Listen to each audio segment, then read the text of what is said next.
साल बाद इनके ऊपर भूमिका आई कि हम अपने देश के लोगों के लिए कैसे इस आज़ादी को बनाए रखें। आज़ादी को बनाए रखने के लिए समाजवादी लोकतांत्रिक गणतंत्र का निर्माण कराया गया और एक संप्रभु राष्ट्र को बनाया गया। मुझे लगता है कि आजकल बड़ा चलन सा हो गया है कि ये देश के नायकों ने, महात्मा गांधी हों चाहे वीर सावरकर हों, इन लोगों ने हमारे लिए क्या किया, ये चलन बनता रहता है। लेकिन मैं आप लोगों को बता दूं कि बहुत सारी चीज़ें बुरी लगती हों, लेकिन एक चीज़ मुझे जो सबसे ज़्यादा बुरी लगती है, वैसे मैं बहुत उदार हूँ, बहुत विनम्र रहता हूँ, लेकिन एक चीज़ बहुत मुझे कचोटती है कि जब कोई कहता है, कृतज्ञता पेश करता है किसी के प्रति। हमारा देश आज़ाद हुआ उस समय क्या समस्याएं थी, क्या परिस्थितियां थी, उनको ध्यान में रखते हुए हमारे विचार थे। हम लोगों का सम्मान करते थे, उस तरह से आगे बढ़े देश को आज़ाद कराने के बाद। लेकिन कोई ये कह देता है कि महात्मा गांधी ने देश की आज़ादी के लिए क्या किया, भीमराव अंबेडकर ने देश आज़ादी के बाद क्या किया ही क्या देश को संविधान बनाने में, तो सबसे ज़्यादा मूर्खता उसके लिए लगती है मुझे, और गुस्सा भी आता है। ये वैसे ही है जैसे कि मेरे माता पिता खेती करते हैं और मुझे बाहर नाराज होके बाहर भेज दिया पढ़ने के लिए, धक्के मार के कह दिया घर से बाहर जाओ, अपना कमाओ अपना खाओ। तो आज मैं उनसे अपने पूछूं कि आपने मेरे लिए किया ही क्या है, ये उसी तरह से मुझे लगता है। तो देश के नायक जो रहे हैं, जिन्होंने हमारे देश को आज़ाद कराने के बाद और आज़ाद कराने से पहले जो भी लड़ाइयाँ लड़ी हैं, उनका सम्मान होना ही चाहिए, उनको याद करना ही चाहिए। उनको याद करने में हमें ये नहीं करना चाहिए कि जो भी विचार उनके थे अंधानुपूर्ण हम उनको पालन करते रहें, ऐसा नहीं हम मानते।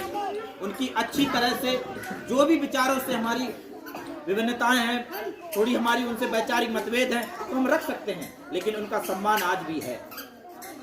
डॉक्टर भीमराव अंबेडकर इतने योग्य व्यक्ति थे कि उनको 64 विषयों में पीजी थी।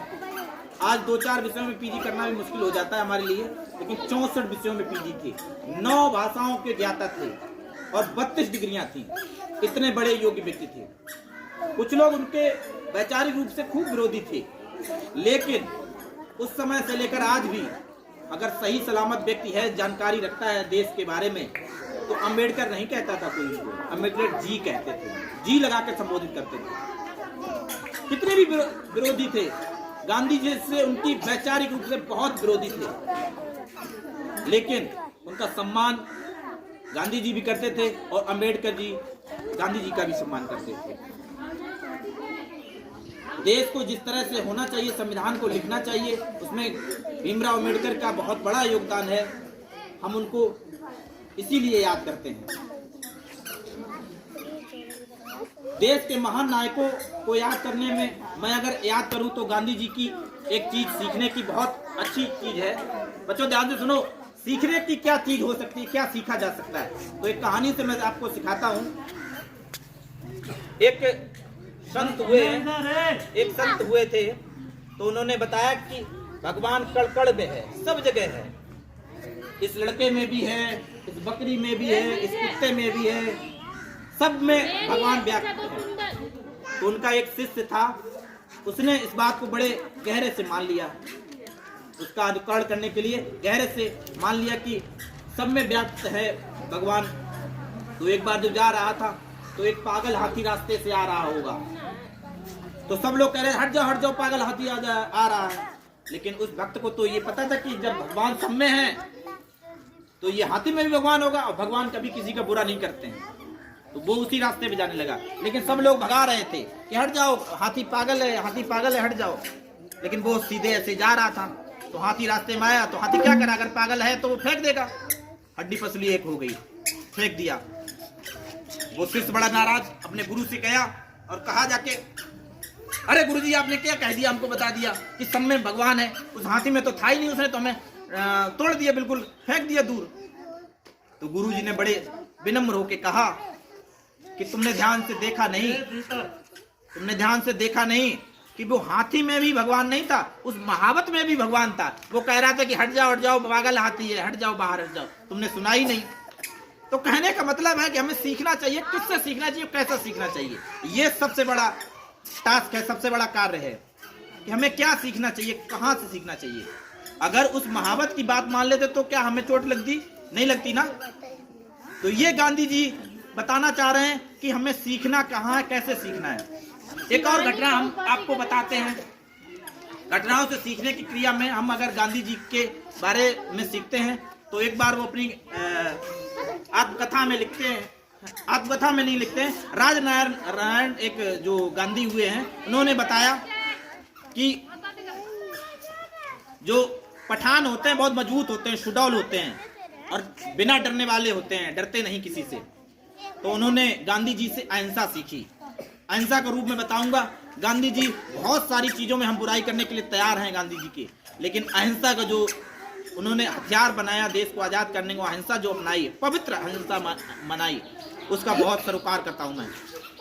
तो जब उस पठान को कैद कर लिया, आजादी अंग्रेजों ने आजाद कराने के लिए संघर्ष कर रहे थे तब, तो जेल में थे। तो एक जो ब्रिटिशर था वो ये कह रहा था, क्या गांधी जी को मानते हो? अगर गांधीवादी ना होते तो क्या कर लेते? बार बार कह रहा था, गांधीवादी ना होते तो क्या कर लेते? हमने तुम्हें पकड़ लिया, गांधीवादी ना होते तो क्या कर लेते? तो पठान काफी मजबूत होते हैं, उसने जो लोहे की सलाखें थी उसने टेढ़ी करके और उससे निकल के आया और कहा सामने आके, अगर गांधीवादी ना होते तो मैं तुम्हारे सामने ऐसे यहाँ पे आ जाता। ये चीज उन्होंने बताई कि अगर गांधीवादी ना होते तो मैं हिंसा का सहारा लेता और तुमसे लड़ता, तुमसे मार खाता और तुम भी मुझसे लड़ते, लेकिन मैं हिंसावादी हूं, आप वार करेंगे मैं वार नहीं करूंगा। एक चीज और बहुत महत्वपूर्ण हमें लगती है इतने अध्ययन करने के बाद गांधी जी की, अहिंसा पे जब जोर आता है तो उन्होंने पवित्र अहिंसा, हिंसा को भी गलत साबित कर दिया। अहिंसा का स्थान लिया जाता था पहले, जितने भी धार्मिक ग्रंथ हो, जितने भी सांस्कृतिक कार्यक्रम हो, अहिंसा का स्थान लिया जाता है, लेकिन गांधी जी ने किसी भी तरह की हिंसा को स्वीकार नहीं किया। जब कोई भी धार्मिक विचार होता है और धार्मिक कार्य के लिए जब कोई हिंसा करता है तो उसको जायज ठहरा देते हैं, लेकिन गांधी जी ने किसी भी तरह के हिंसा को स्वीकार नहीं किया। बहुत सारे धार्मिक आडंबर कर्मकांड होते हैं तो उसमें कह देते हैं अगर इसमें हिंसा की है तो ये हिंसा जायज है, ऐसा उन्होंने नहीं माना। उन्होंने पूरी तरह से हिंसा को नेग्लेक्ट कर दिया और अहिंसा को अपनाया। हमारे देश के जो भी वीर हुए हैं, जो भी देश को आजाद कराने में भूमिका रही है, उनको हम प्रत्येक वर्ष याद करते हैं। उनके कार्यों के योगदान को, जितना भी कार्य है उसको आगे बढ़ाने के लिए हम प्रेरित होते हैं। हमारा देश 75 वर्षों में, इन 75 वर्षों में काफ़ी कुछ उपलब्धियां हासिल भी किया है, चाहे सामाजिक रूप से हो, चाहे वैज्ञानिक रूप से हो, चाहे औद्योगिकरण से हो। आज देश 5वीं बड़ी अर्थव्यवस्था बन गया है। ये उन्हीं की वजह से हो पाया जो उन्होंने इतने छोटे, जब हम आज़ाद हुए थे तो हमारे पास पेट भरने के लिए पूरे आत्मनिर्भर भोजन भी नहीं था, खाद्यान्नों में भी आत्मनिर्भर नहीं थे। हम दूसरों से भोजन मिलता था विदेशों से, और वो ऐसा अन्न आता था जो आजकल जानवर भी नहीं खाएंगे। इतना रद्दी भोजन मिलता था। आज खाद्यान्नों में भारत आत्मनिर्भर हो गया और कुछ मुल्कों को अपना खाद्यान्न पहुंचाता भी है। ये उनकी दूरदर्शिता ही थी, तो इसलिए हम उनको याद करते हैं। और अंत में एक शेर के साथ अपनी बात को खत्म करते हैं।